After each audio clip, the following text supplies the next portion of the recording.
આપણે જે પ્લાસ્ટિકને કચરો સમજીને જમીન પર ફેંકી દીધું, સમુદ્રમાં વહાવી દીધું, એ હવે વાદળોમાં ભળી ગયું છે અને વરસાદના દરેક ટીપા સાથે એ પાછું આપણી પર જ વરસી રહ્યું છે.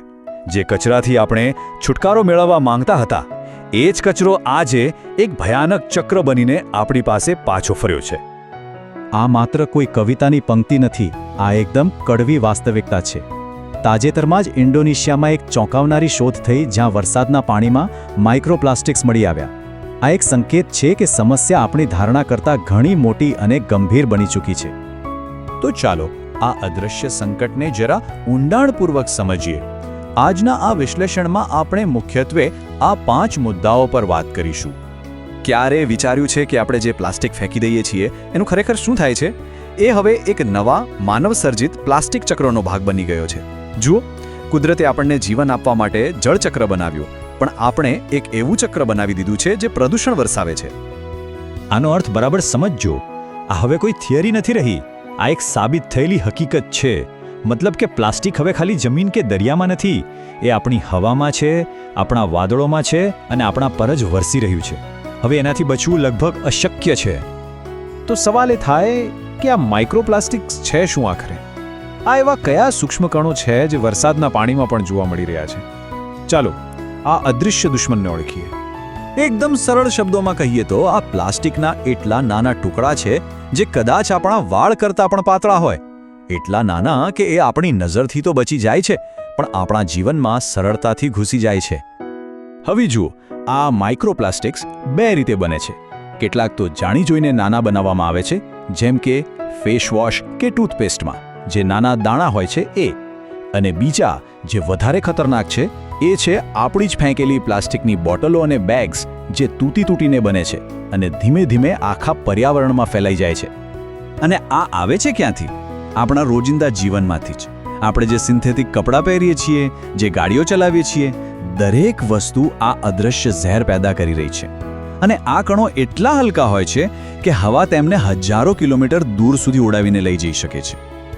પર્યાવરણની વાત તો ઠીક છે, પણ હવે જે વાત કરવાની છે એ સૌથી ડરાવણી છે. આ પ્લાસ્ટિક આપણા શરીરની અંદર શું કરી રહ્યું છે? કારણ કે આ સંકટ હવે બહાર નથી રહ્યું, એ આપણી અંદર પ્રવેશી ચૂક્યું છે. જુઓ, એસિડ રેઇન જેવા પ્રદૂષકો તો સમય જતાં કુદરતમાં ભળી જાય છે, પણ આ પ્લાસ્ટિક એ કાયમ માટે રહેવાનું છે. એ ક્યારે નાશ પામતું નથી. એ ફક્ત નાના ટુકડાઓમાં તૂટતું રહેશે અને હંમેશા આપણી દુનિયામાં અને આપણા શરીરમાં મોજૂદ રહેશે. આ કદાચ આખા વિષયની સૌથી આઘાતજનક હકીકત છે. વૈજ્ઞાનિકોને માતાના ગર્ભમાં જ્યાં એક નવો જીવ આકાર લેતો હોય એ પવિત્ર જગ્યાએ પણ પ્લાસ્ટિકના કણો મળ્યા છે.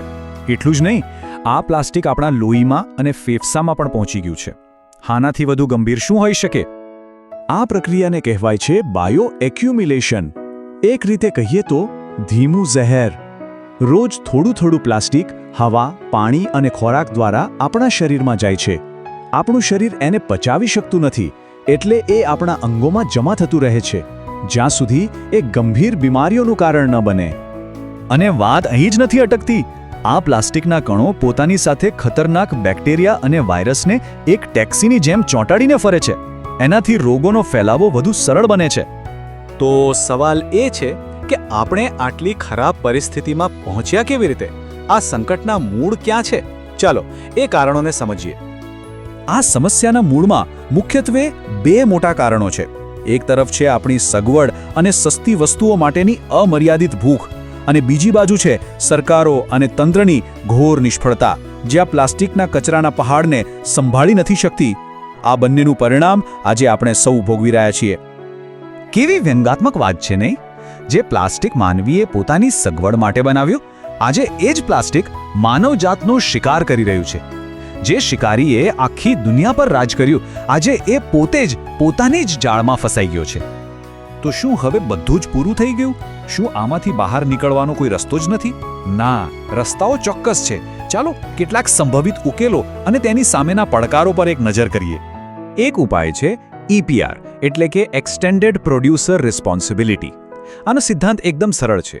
જે ગંદકી ફેલાવે એ જ એને સાફ કરે. મતલબ કે જે કંપનીઓ પ્લાસ્ટિક બનાવે છે તેમની જ જવાબદારી છે કે એને પાછું ભેગું કરે અને રિસાયકલ કરે. આનાથી કંપનીઓ પર નવું પ્લાસ્ટિક ઓછું બનાવવા માટે દબાણ આવશે. લાંબા ગાળાના ઉકેલ માટે એક ગ્લોબલ પ્લાસ્ટિક ટ્રીટી પણ કામ ચાલી રહ્યું છે, પણ એની હાલત તો બિરબલની ખીચડી જેવી થઈ ગઈ છે, જે ક્યારે રંધાઈને તૈયાર જ નથી થતી. જુઓ, આ સંધિ પર એક મોટો રાજકીય મતભેદ છે. સંયુક્ત રાષ્ટ્ર અને ઘણા દેશો એવું માને છે કે પ્લાસ્ટિકના ઉત્પાદન પર જ રોક લગાવવી જોઈએ, પણ રશિયા, ચીન, સાઉદી અરેબિયા અને ભારત જેવા દેશો, જેમની અર્થવ્યવસ્થા ફોસિલ ફ્યુલ્સ પર ચાલે છે, એમનું કહેવું છે કે ઉત્પાદન પર નહીં, ફક્ત પ્રદૂષણ પર ધ્યાન આપો. એટલે કે મૂળ દલીલ એ છે કે કચરો સાફ કરવો કે નળ જ બંધ કરી દેવો. અને અંતે આ એક સવાલ આપણને સૌને વિચારવા પર મજબૂર કરી જાય છે. શું આપણે નળને ચાલુ રાખીને ફર્શ પર ફેલાયેલું પાણી સાફ કરી શકીશું? આ એક એવો સવાલ છે જેનો જવાબ જ આપણા સૌનું અને આ પૃથ્વીનું ભવિષ્ય નક્કી કરશે.